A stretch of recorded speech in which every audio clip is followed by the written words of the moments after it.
Assalamualaikum warahmatullahi wabarakatuh. Perkenalkan, nama saya Melia Sari dari BG PAUD semester 6 Bagjar Kota Agung. Hari ini saya mau menjelaskan manfaat TIK bagi anak usia dini. TIK adalah teknologi komunikasi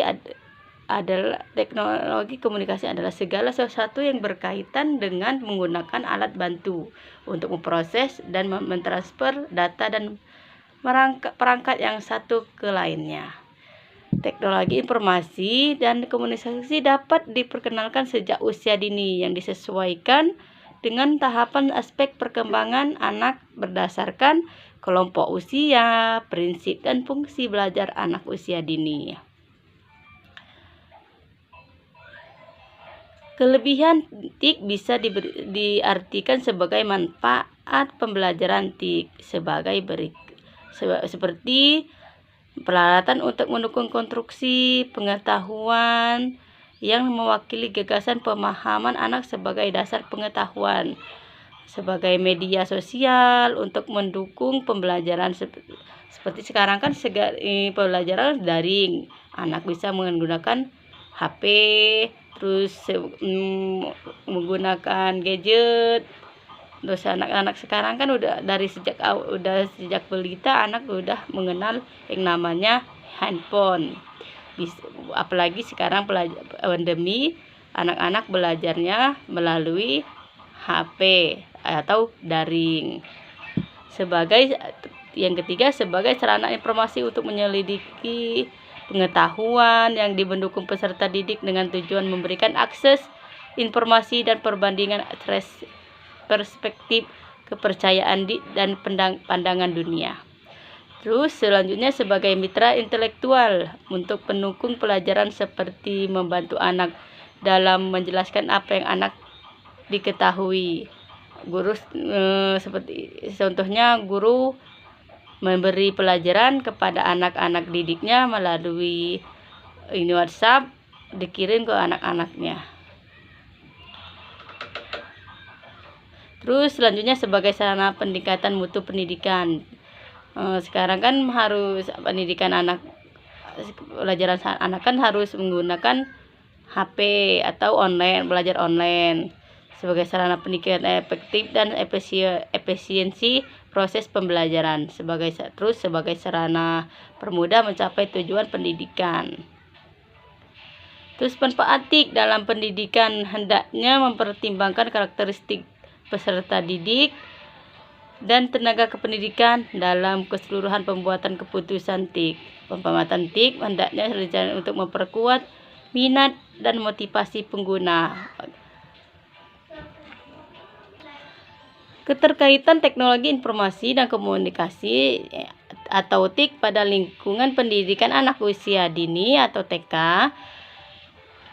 Pengembangan kemampuan anak usia dini dalam TIK harus tetap dilakukan dengan konsep pendidikan anak usia dini, yaitu belajar sambil bermain dari umur 0 sampai 2 tahun, yaitu diajarkan seperti kita harus dari menonton film kartun atau melihat warna-warna.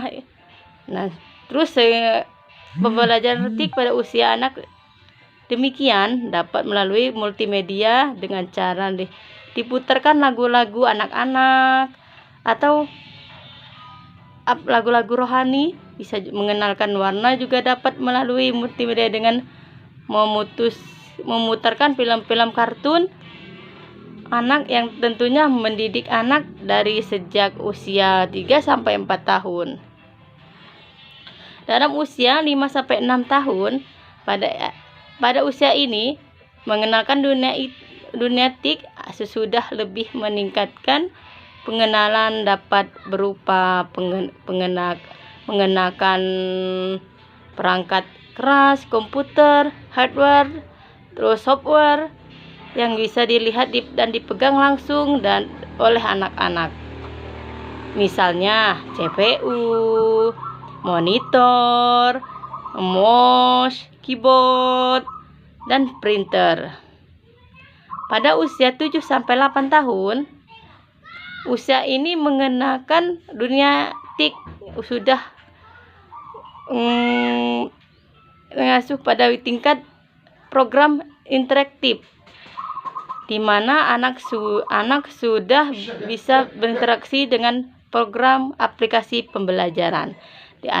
Misalnya anak ini kan sudah mengenal anak 7-8 tahun sudah mengenal gadget, handphone, seperti main game, terus sosmed, media sosial, Google, seperti itu.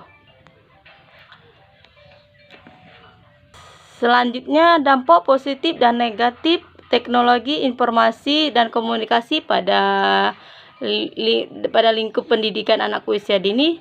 Anak usia dini atau TK belajar menjadi menyenangkan dengan tampilan multimedia. Komputer ternyata efektif untuk membangkitkan motivasi dan keingintahuan anak tinggi.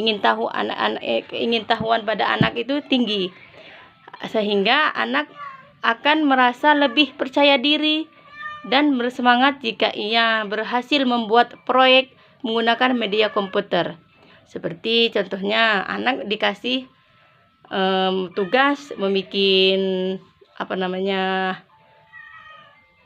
mengerjakan tugas jadi bisa mempermudah anak untuk mengerjakan tugas dengan menggunakan TIK atau komputer. Selanjutnya, dampak negatif TIK bagi anak usia dini. Banyak situs-situs atau tampilan yang tidak pantas untuk anak-anak, sehingga didampingi orang tua tidak boleh menonton yang tidak diinginkan. Terus game dapat membuat anak menjadi kebablasan dan tidak mengenal waktu, sehingga ia bisa berjam-jam tidak dapat dikontrol atau tidak dapat mengendalikan diri. Terus meskipun kita dapat mengakses berbagai informasi melalui komputer, dalam hal ini seperti internet, tapi tidak semua informasi tersebut akurat, sehingga kita juga lebih elektif dan berhati-hati menggunakan gadget atau TIK internet. Hanya itu yang bisa saya sampaikan. Kurang lebihnya saya mohon maaf. Wabillahi taufiq wal hidayah. Wassalamualaikum warahmatullahi wabarakatuh.